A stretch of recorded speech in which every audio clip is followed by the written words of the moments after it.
Minimal yang di depan masker. Sudah?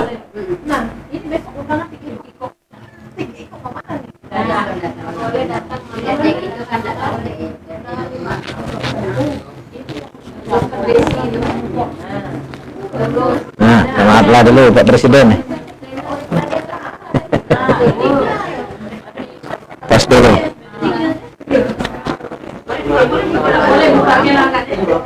Lagi rame. Aku sampai ke dulu. Iya, ngomong lagi. Sedikit ya. Nyampai ke ada pesan kelurahan. Udah apa nak di live ke? Langsung deh.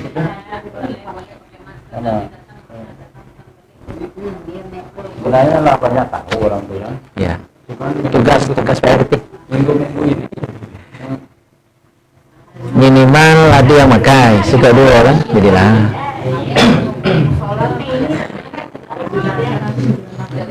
Pengumuman PRT loh. dari kelurahan.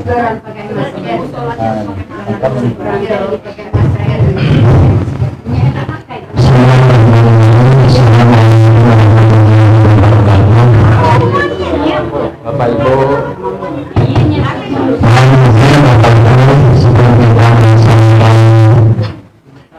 rutinitas kita, taklim kita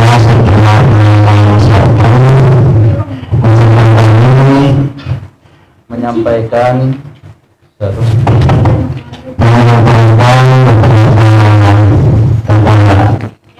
dua kata, patah kata dua kata perintah dari pemerintah kita. Saya selaku penyambungan dari pemerintah paling bawah ya, RT sudah kewajiban saya menyampaikan kepada masyarakat, kepada jiran tetangga desolan bahwa yang pertama di minggu ini yang diterapkan, yang diwajibkan oleh pemerintah kita, terutama Kelurahan Gunung Raya, Kecamatan Banyuasin 3. Dari minggu-minggu ini pertama Bapak Kapolres, dalam hal ini Kapolsek Pangkalan Balai beserta jajaran tim penggerak tim Covid itu ya. Nah, seluruh jajaran wajib mencegah terjadinya keramaian masyarakat. Apabila ada wajib dibubarkan, mengacu kepada Perda Provinsi bahwa apabila ada pelanggaran prokes dengan sanksi dilakukan karantina katanya. Dan bila 2016 2018 KUHP dalam kurung melawan petugas karena tidak diindahkan perintah. Yang kedua, tidak ada izin keramaian apalagi sifatnya membentuk kluster, sosialisasikan terus kepada masyarakat agar memahami katanya. Yang ketiga, lakukan pencegahan dengan terus lakukan penggalangan agar tidak terlaksana giat kerumunan masyarakat, lakukan secara soft agar tidak menimbulkan klaster baru katanya. Intinya tidak ada lagi giat masyarakat yang mengumpulkan orang banyak, acara nikahan, acara hitanan, kegiatan-kegiatan yang lain dan sebagainya, kegiatan agama. Kemudian antisipasi ponpes terhadap giat agama, keramaian, himbau. Agak jarang gitu, tidak ada ramian. Iya. Nah, terus ini yang dari Kapolres. Tidak ada rapatnya. Oh, undang-undangnya nih. Ayo pokoknya kami menyampaikan, hanya sekedar menyampaikan. Nah, nanti berhubung nanti kita ada acara bikers subuhan pada subuh hari Minggu nanti. Nah, itu mungkin jamaahnya agak banyak ya, agak banyak. Jadi kita kalau kita masih mau melaksanakan, pertama kami selaku RT mungkin itu bagaimana ya, kita tanggung masing-masing lah pokoknya. Enggak pakai mau masker, kita sediakan itu cuci tangan, kemudian jaga jarak. Pokoknya kita atur sedemikian rupa. Jadi jangan sampai Pak Ustadz nanti disalahkan selaku pembinanya. Nah, mungkin nanti datang Pak Lurah ke sini untuk menghimbau dan lain sebagainya. Mungkin demikian, saya tidak berkapasitas menerangkan hal ini karena ini menyangkut undang-undang segala macam dan lain sebagainya. Begitu, mohon maaf apabila ada kata-kata yang salah. Assalamualaikum warahmatullahi wabarakatuh. Baca juga Haji Habibie ya tak? Bukan kena kita. Masya Allah. Betul ada masker ya. Nah, pas dulu nak ngomong soalnya. Bismillahirrahmanirrahim. Assalamualaikum warahmatullahi wabarakatuh. Alhamdulillah rabbil alamin wassalatu wassalamu ala asyrafil anbiya wal mursalin sayyidina wa maulana Muhammadin wa ala alihi wa sahbihi ajma'in. Amma ba'du. Puji syukur mari senantiasa kita haturkan, kita persembahkan kehadirat Allah Subhanahu wa taala karena berkat rahmatnya, ridhonya, inayahnya, maunahnya kita bisa bersilaturahim pada malam hari ini. Mudah-mudahan kita dijauhkan dari segala mara bahaya penyakit COVID yang sekarang sedang melanda dunia, dan Indonesia sebagaimana tadi diumumkan oleh Pak RT kita sedang berupaya lagi, menggiatkan lagi untuk lebih menekankan pelaksanaan prokes ya, protokol kesehatan. Maka kita ya, sebagai warga sami'na wa ata'na, karena ini juga bagian dari tanggung jawab kita bersama untuk menjaga. Jadi ya mulai kita laksanakan ya sedikit-sedikit, minimal jaga jarak. Cuma kalau masalah yang sempit, insya Allah dari salah satu itu ada yang kita tekankan, minimal jaga kebersihannya. Ya, kalau kita bukan hanya cuci tangan, sebenarnya wudhu itu lebih hebat lagi. Nah, tapi karena sekarang lagi awal-awal pelaksanaan prokes itu kembali, maka kita juga harus waspada, jangan sampai timbul pelarangan sebagaimana tahun dulu. Jadi sampai sholat berjamaah itu dilarang, sholat Jumat dilarang. Nah, kita tidak ingin itu, maka tentu sebagai warga yang baik kita juga perhatikan himbauan dari pemerintah. Salawat dan salam semoga senantiasa tercurah limpahkan kehadiran junjungan kita Nabi Muhammad sallallahu alaihi wasallam serta keluarga, sahabat dan pengikut beliau. Semoga kita semua senantiasa setia dalam sunnah-sunnahnya hingga akhir hayat kita. Hadirin yang mulia, langsung saja karena hari makin lalu, jam kita makin singkat untuk ta'lim ini ya, kita lanjutkan bahasan fikih kita. Kemarin sudah masuk rukun sholat, dan kita bahas berapa Ustaz? Sudah 4 ya. Yang pertama niat ya, sudah kita bahas niat. Terus takbiratul ihram, terus berdiri sudah kita bahas. Al-Fatihah sudah ya, Al-Fatihah juga sudah kita bahas. Kita bahas rukun sholat yang kelima, wal khamis ar-ruku' ya, rukun sholat yang kelima adalah ruku. Jadi ruku itu intinya adalah kita membungkukkan badan ya, asal kita membungkukkan badan dari posisi berdiri, terus membungkukkan badan sejajar, ratu belakang gitu, kepala atau ratu, tidak terlalu nunduk ya, dia kasahika bagaikan sekeping papan, rata lurus. Nah, itu paling afdol ya. Kalau kepalanya nyongak, nah itu tidak sah. Kalau terlalu nunduk itu sah tapi makruh ya. Jadi afdolnya rata. Tapi untuk orang-orang tertentu yang mungkin karena latul sakit pinggang, tidak baca nak ratu itu, yang penting dia menunduk, itu sudah sah bagi yang memang darurat. Bagi yang tidak ada halangan, afdolnya rata, punggung gitu, kok kepala rata, betul, itu yang paling afdol ya. Itu ruku. Sunnahnya sebelum ruku takbir, Allahu Akbar. Nah, itu ruku ya, Allahu Akbar, sunnah takbir. Nah, takbir itu sunnah. Terus ketika ruku membaca tasbih subhana rabbiyal azim ya. Nah, minimal itu, atau boleh ditambah wa bihamdi. Minimal sekali sudah dapat pahala sunnah. afdalnya 3 kali, lebih afdal lagi 5 kali, lebih afdal lagi 7 kali, lebih afdal lagi 9 kali, lebih afdal lagi 11 kali. Itu maksimal 11 kali. Nah, tapi untuk sholat berjamaah tidak dianjurkan menggunakan yang maksimal sampai 11, karena jamaah kita macam-macam.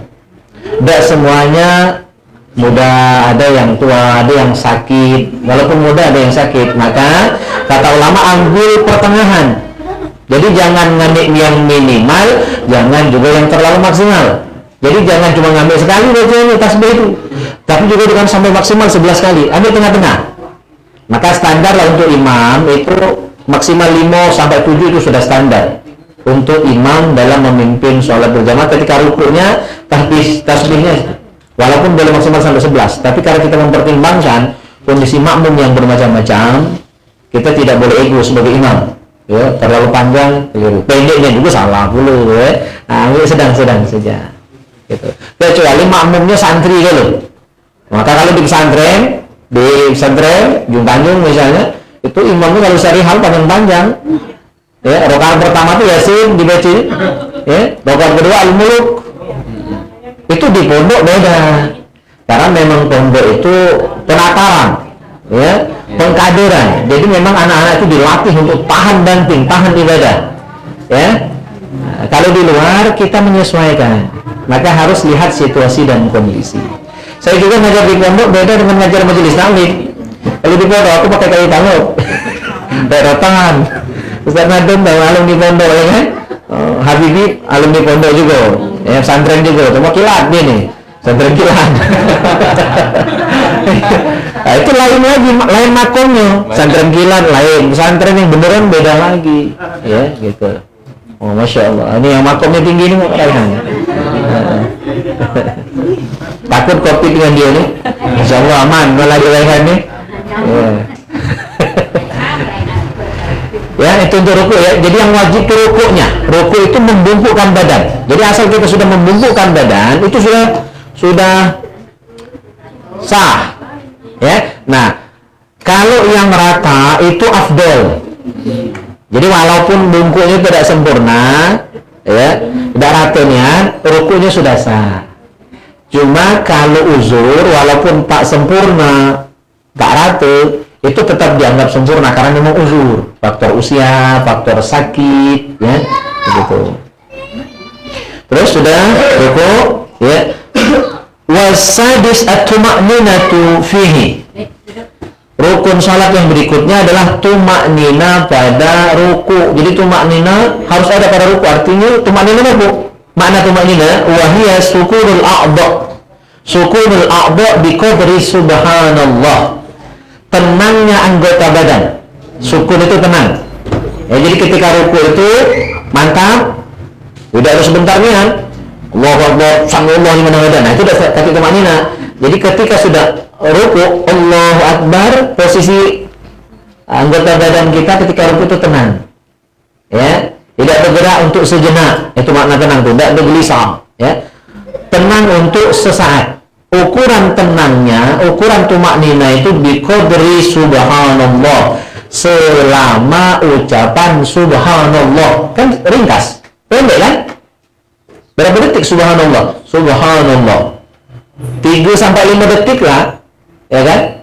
Kalau pendek, kalau lambat aja subhanallah misalnya, ya. Kira-kira 10 detik, artinya tidak sampai semenit. Dengar tumaknina itu, ya. Jadi walaupun tidak membaca tasbih, dia diam sejenak waktu ruku tadi selama membaca, ukuran lamanya membaca subhanallah itu sudah ruku yang tumaknina. Apalagi sampai membaca tasbih 3 kali, lah sudah masuk ukuran tumaknina. Apalagi sampai 11 lah jelas tumaknina gitu. Jadi minimal sekali baca tasbih, baik membaca atau tidak membaca, yang minimal rukunya itu selama beberapa detik, 5-10 detik, itu sudah ruku yang disertai tumaknina, berarti rukunya sah. Ya, jadi tidak mesti berjam-jam, tak hanya, mesti setengah jam ruku, sengal, patah, bingung. Ya. Nah, jadi ukurannya lamanya ruku subhanallah. Kalau kita rasanya tidak mungkin, nah itu. Nah, cuma paling kadang-kadang di sholat sunnah udah, ya. Sholat sunnah tuh iya pecah ayam nyeto beres ya kan. Kalau sholat wajib insya Allah akan ngiring imam ya kan. Cuma kadang-kadang ada juga imam yang lain, terutama imam zuhur sama asar. Nah itu yang kalau maghrib isya subuh ini jarang kita temui ya. Nah, kalau imam zuhur sama asar itu sering kita temui, alam tidak cepat nih itu. Apalagi sunnahnya kalau beliau tidak dia tahiyatul masjid sudah pecah cepat Hawaii itu udah tinggal. Tapi kalau walaupun cepat tapi masih ada tumakninah itu sah, cuma kurang sempurna. Wasabi'ul i'tidal, rukun salat yang ketujuh adalah i'tidal. I'tidal itu artinya wahwal qiyam minar ruku, berdiri dari ruku. Ya, dari ruku tegak lagi.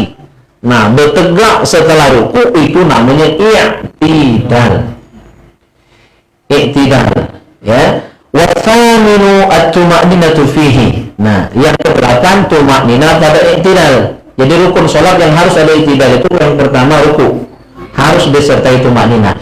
I'tidal pun harus tuma'ninah. Jadi ukuran lamanya berdiri i'tidal itu adalah biqadri subhanallah, selama ucapan subhanallah.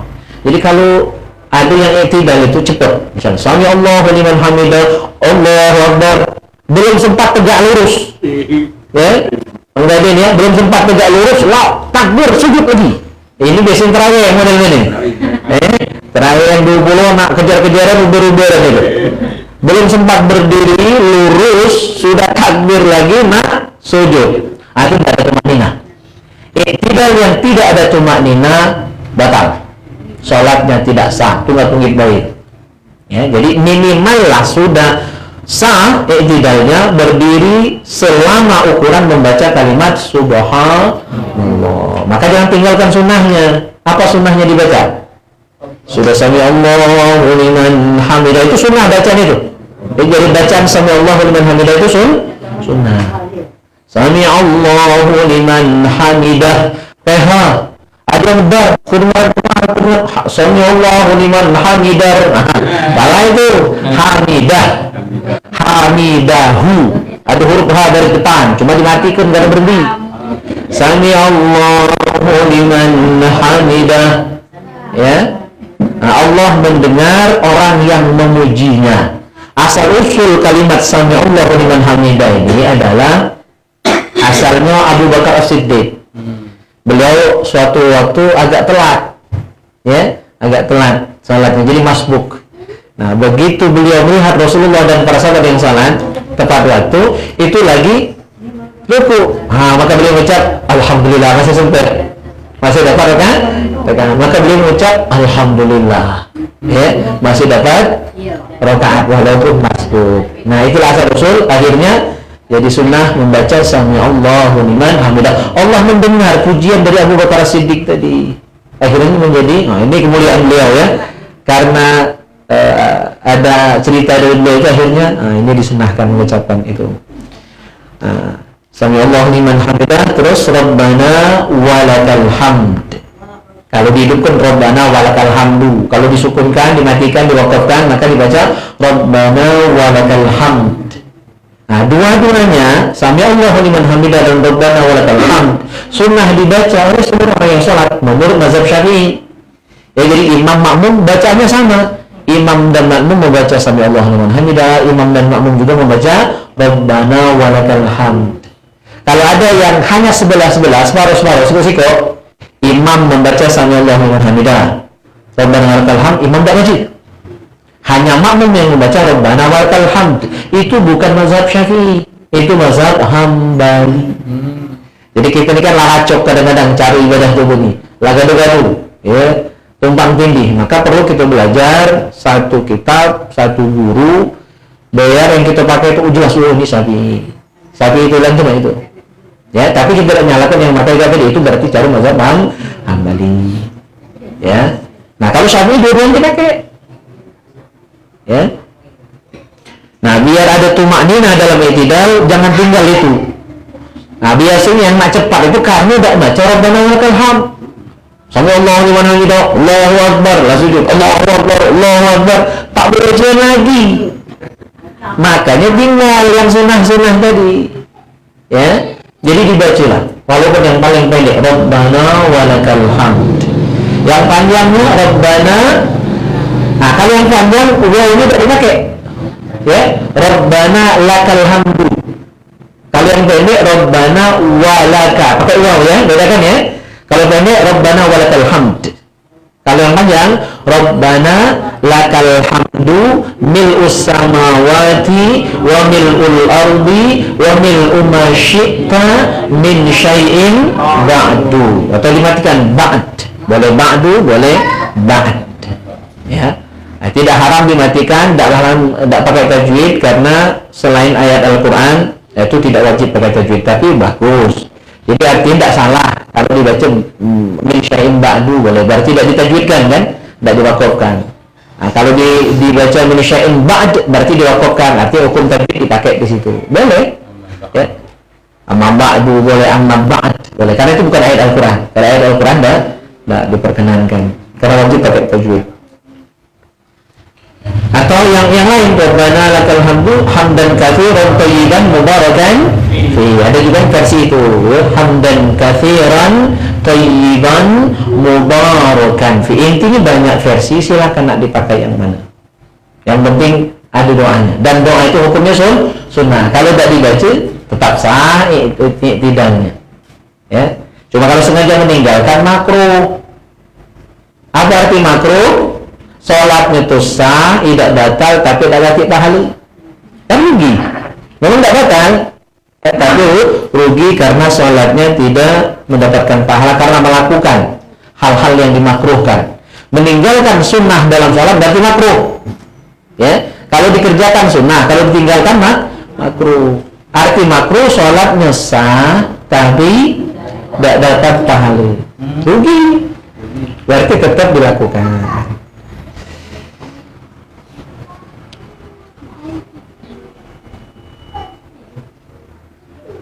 Sampai situ kita bahas tentang rukun sholat ya. Kita lanjutkan ke kitab Tazkiratul Qurtubi karena kita baru kitab ya.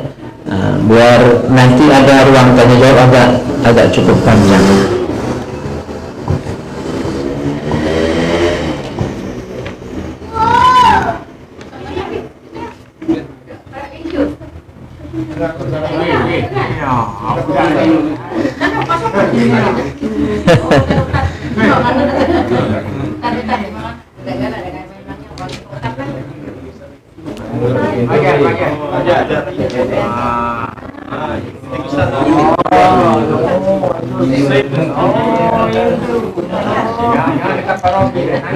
Kita bahas kitab Tazkiratul Qurtubi.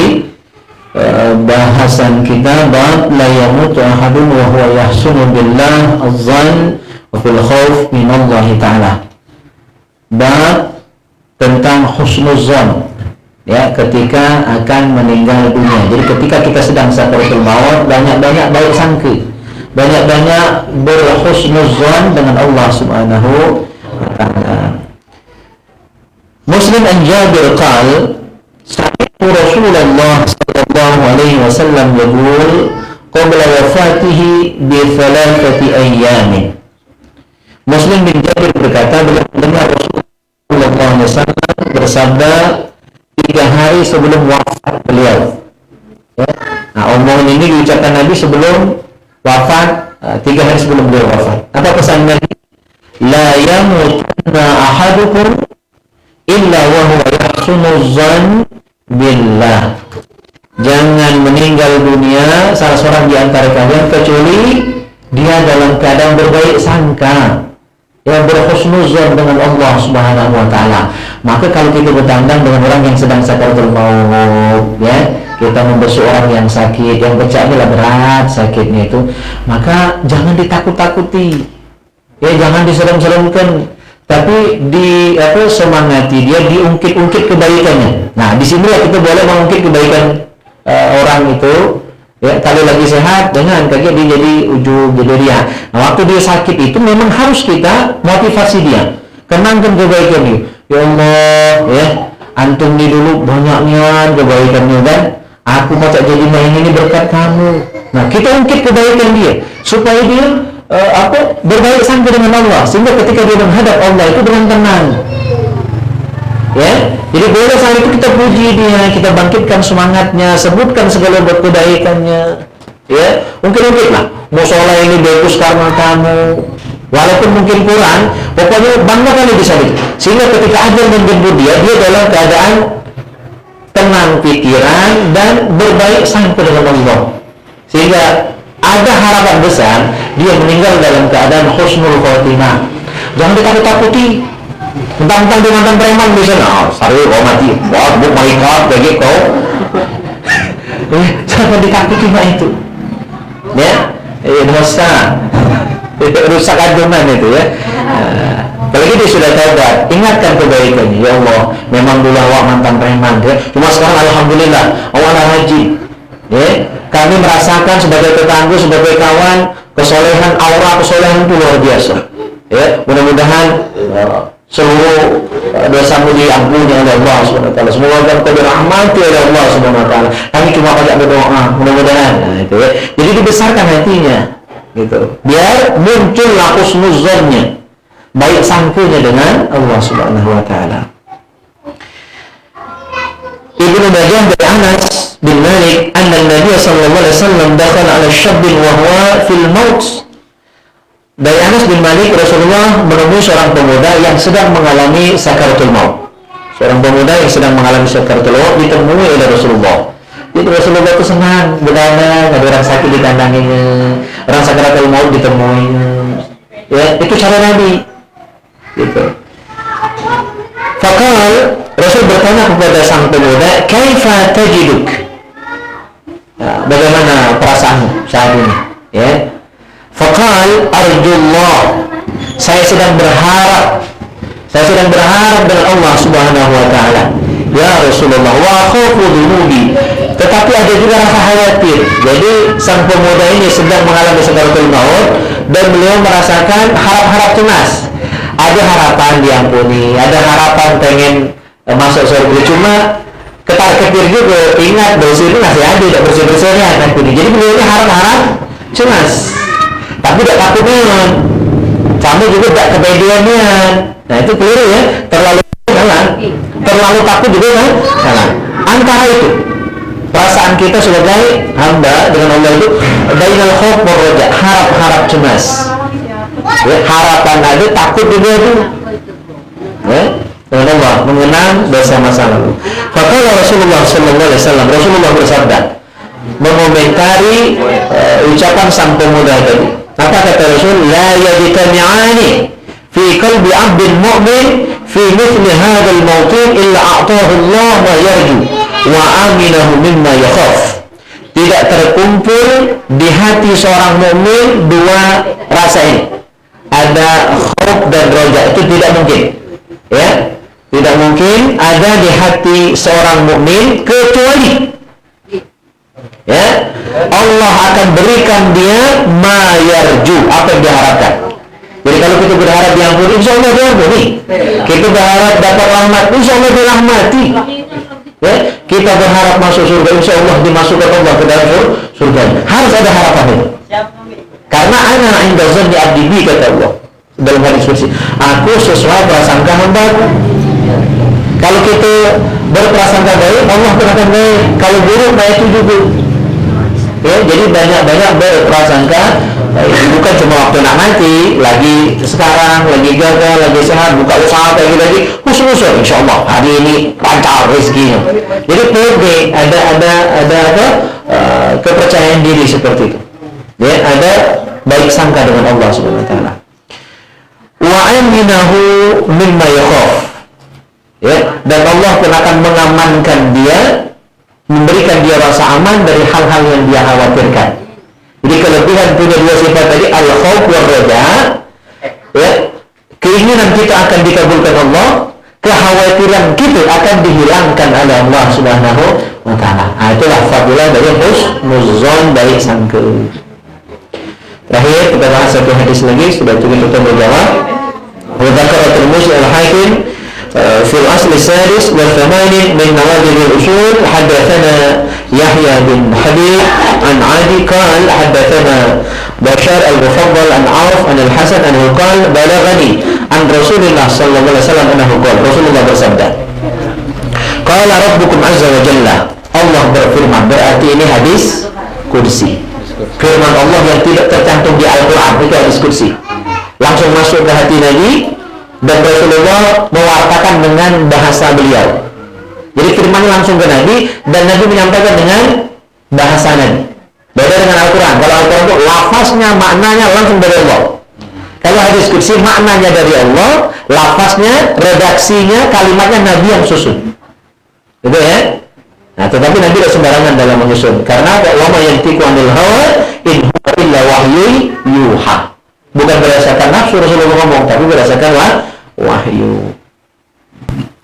Apa kata Allah? La ajma'u 'ala 'abdi khaufain. Aku tidak akan mengumpulkan pada hambaku dua rasa takut. Wala ajma'u lahu amnain. Dan aku pun tidak akan mengumpulkan, tidak akan menghimpunkan dua rasa aman. Ya.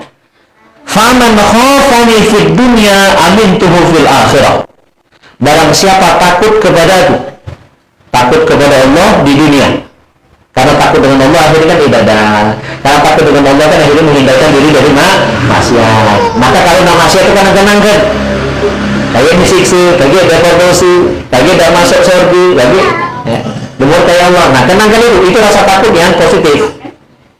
Ya, ingat hati-hati. Ya kalau maksiat, ya kalau durhaka, kalau melakukan kejahatan, ya Allah tak senang, Allah murka, Allah marah, Allah tak ridho, Allah tak senang, ya. Nah, ingat itu rasa takut yang itu yang dimaksud. Barang siapa takut kepadaku, kata Allah, di dunia, amin tuhu fil akhirat, maka aku akan membuat dia aman. Ya, aman di akhirat. Orang yang takut dengan Allah di dunia akan aman di akhirat. Ya. Sebaliknya, waman aminani fid dunya akhaftuhu fil akhirah. Barang siapa yang merasa aman dariku di dunia, tenang deh, kaget deh, taubat, masih mundur juga, nah itu merasa aman itu artinya. Ya, ada silakan. Merasa aman dari Allah, ya, merasa aman dari siksa, maka itu nauzubillah, ya, bakal akhaftuhu fil akhirah, bakal merasa takut di akhirat kaget. Jadi di dunia ini kita harus ada rasa takut supaya rajin ibadah, supaya meninggalkan maksiat. Sehingga insya Allah dengan ketakutan kita kepada Allah di dunia akan membuat kita aman di akhirat nanti. Orang yang merasa aman-aman saja, tenang baik, masih mudik, tenang baik, ya kan? Kaget taubat, kaget semayang belum turun, nah itu merasa aman. Merasa aman yang seperti itu salah. Ya, bakal merasakan takut di akhirat nanti dengan azab Allah, dengan siksa malaikat. Zabangnya na'udzubillah subhanahu wa ta'ala. Kita bahas sampai di situ dulu tentang bab husnuzon ketika mengalami sakaratul maut. Kita lanjutkan dengan dua pertanyaan jawab. Silakan kalau ada yang ingin dibahas. Ini apa Ustaz? Ini apa namanya? Tentang makruh tadi. Ya. Kita di dalam keadaan sholat berjamaah, kita di situ ada orang, ya.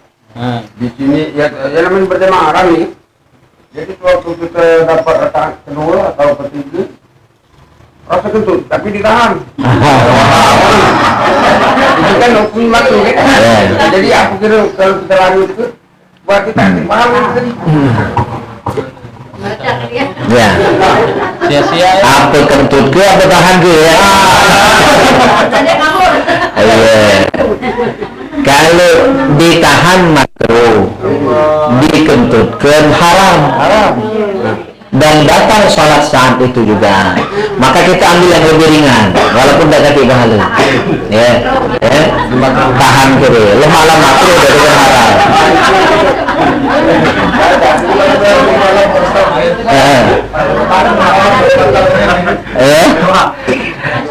Cuma itu kalau ujung tahan kiri, tinggal dikit kan. Cuma kalau baru takbir Allahu Akbar, lah mulus ya keluarga dulu. Ya, baca misal kan. Cuma kalau tinggal dikit, tidak apa-apa. tahan lebih baik daripada gaji juga tahu. Kalau ujung gimana? Gitu. Betul sih lagi mas. Bulan air pertama, oke? Air ini tadi lah jelas misalnya itu pakai wudhu mungkin nggak salah lagi. Ternyata tak tahu-tahu banyaklah penuh diisi orang lagi. Air usah bersih tidak. Apa masih tetap makan ini? Nah jelasnya penuh sudah. Iya. Apa kira masih haram hukumnya? Oh iya. Mustamal tidak haram. Tidak. Ya, tapi tidak sah dipakai wudhu. Ya. Nah, kalau airnya sudah bertambah, ya, maka sudah hilang kemustamalahnya. Ya. Jadi kalau sudah bertambah, apalagi ya, banyak ya. Maka diluber kena air. Kalau air sedikit, keran hidupkan sampai meluber, nah boleh lagi pakai lagi. Gitu. Nanya kan? Assalamualaikum warahmatullahi wabarakatuh. Waalaikumsalam warahmatullahi wabarakatuh. Ada kawan ku tad nanya dengan aku tadi itu. Nah nanya dia tuh mana kecintaan kita kepada Allah, jatuh cinta kepada Allah nih kan. Nah, dia tuh tidak merasa cinta kepada Allah. Cuma kalau dia tidak sholat, tidak ngaji, tidak zikir, merasa ada yang kurang, merasa ada yang ganjal nih kalau tidak melakukan itu nih kan. Nah itu termasuk jatuh cinta kita pada Allah apa bukan itu? Tidak Semayang, cuma dia tuh merasa mana yang jatuh cinta ke orang tuh sampai, cuma kalau tidak sholat, tidak ngaji, tidak zikir, kurang maksudnya dalam hatinya tuh. Nah apa itu termasuk cinta kita pada Allah? Cinta kepada Allah itu kan ada bukti, ya, ada buktinya ibadat, dan cinta itu tumbuh dari kenal. Maka awaludin ma'rifatullah, ya, pangkal dari agama, awal dari agama itu adalah mengenal Allah. Nah, untuk bisa cinta kenal dulu. Kalau tak kenal tidak mungkin cinta. Nah, karena dia sudah kenal, akhirnya tumbuh cinta. Karena sudah cinta, maka zikrullah, ya, zikrullah fi kulli ahyan, dalam setiap keadaan. Maka orang cinta karena Allah, cinta kepada Allah itu yang zikirnya alladzina yadhkuruna Allah qiyaman wa qu'udan wa 'ala junubihim. Zikir tak dipaksa lagi, berdiri zikir, duduk zikir, kapanpun dan dimanapun ingat Allah. Itu yang kita cinta. Walaupun hati kita tidak gitu cinta sama cewek, ada perasaan apa tidak, nah itu kan? Tidak itu ya? Tidak. Cinta mulai. Oh tidak. Oh berarti cinta sama Allah tuh kalau kita sudah cinta para jomblo. Ada aku tuh kadang-kadang kawan tuh kan dia nyengok di TV itu kan, sampai orang cinta minta ampun langsung kan, merasa dia ada di Allah dia matinya kan. Kalau kawan itu cuma ngaji cuma tidak merasa cinta itu dalam orangnya. Nah itu beda-beda. Cinta itu kan bagian dari perasaan zauq. Dan masing-masing orang berbeda ekspresi cintanya kepada Allah. Ya, tapi ada getar-getar ketika menyebut nama Allah, mendengar nama Allah, wajilat qulubuhum, itu tanda cinta. Sampai itu kan menyebut nama cewek itu tak sebut-sebut itu.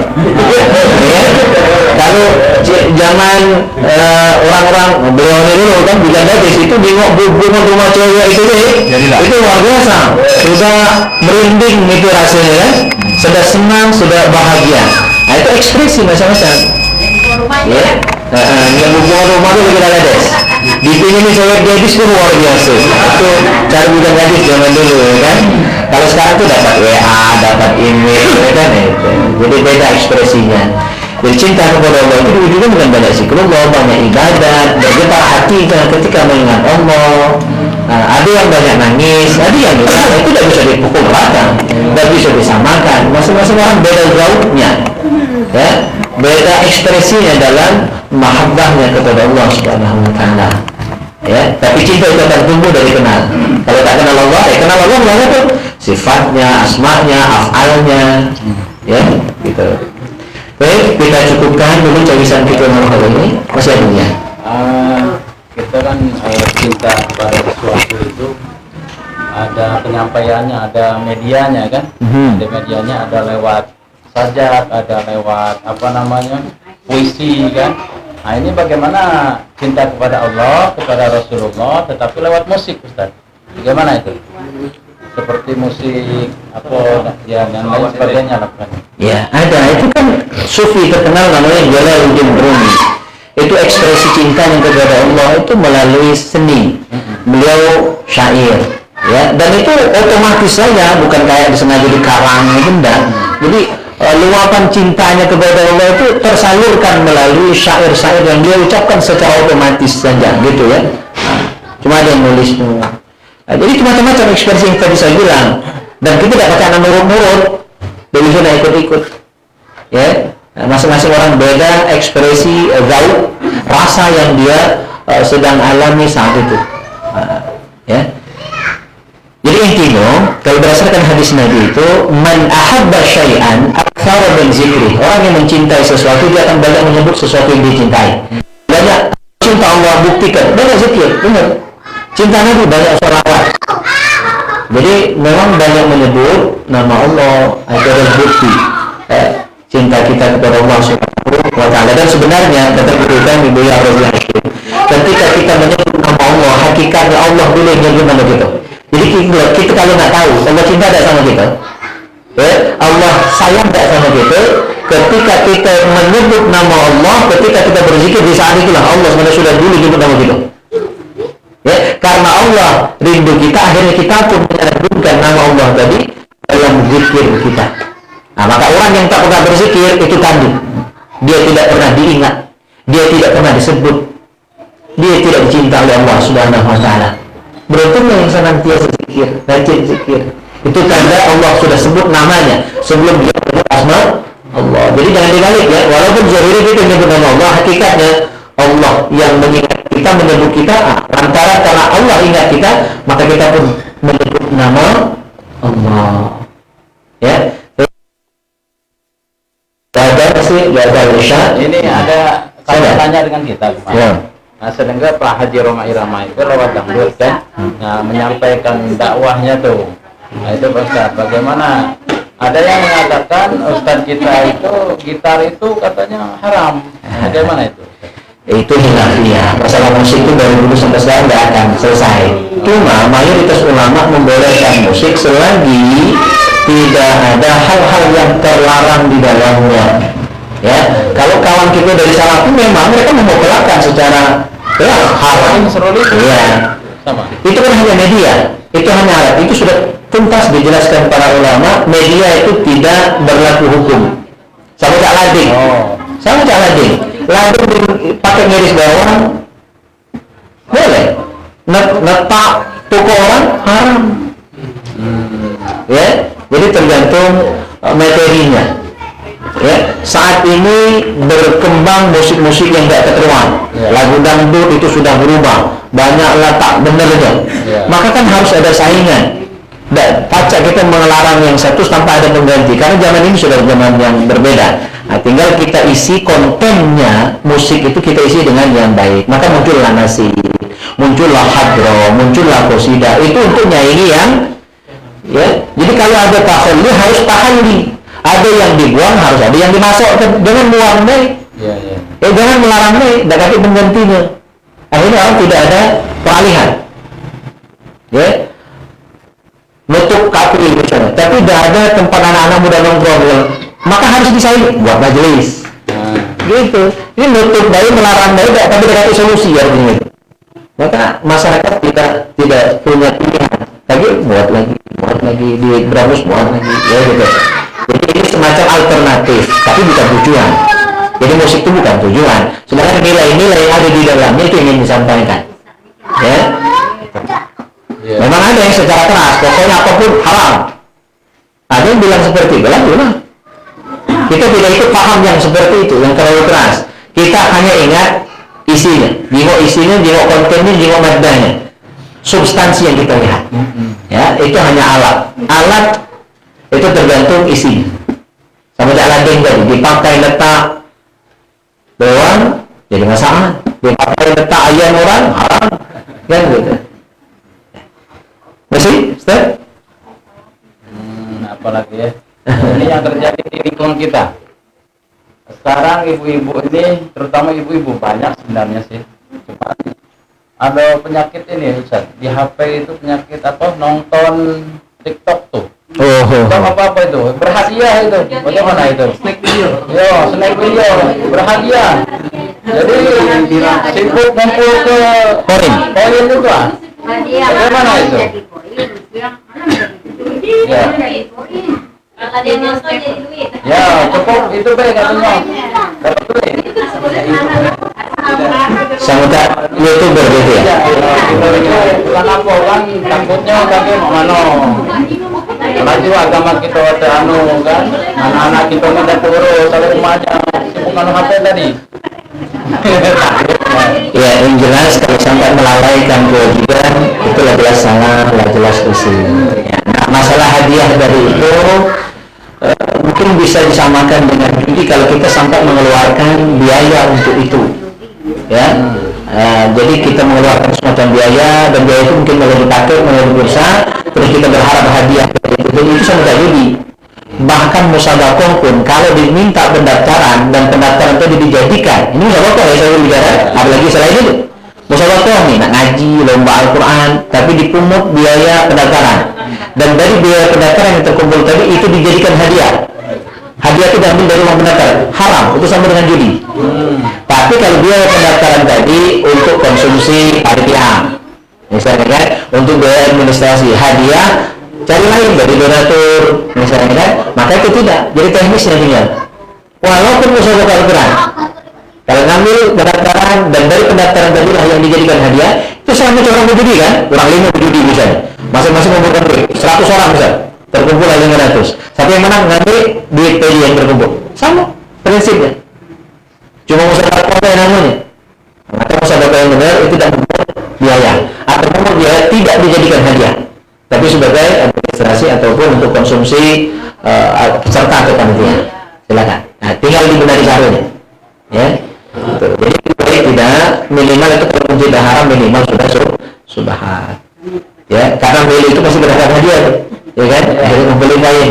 Nah, jadi kecil-kecilan sudah. Ya. Gitu. Apalagi sampai laki dari berdana, ya kan? Anak tak terkeruan, apalagi musim daring ini, belajar lah tahu pokoknya kan, aku nak nonton ini. Nah sudah, itu sudah melalaikan kewajiban. Haram karena melalaikan kewajiban. Ya, tapi status mainnya itu masih perlu diteliti dulu. Kita belum bisa jelaskan apa hukumnya. Karena tidak semudah itu untuk menentukan hukum halal haram itu harus dicek.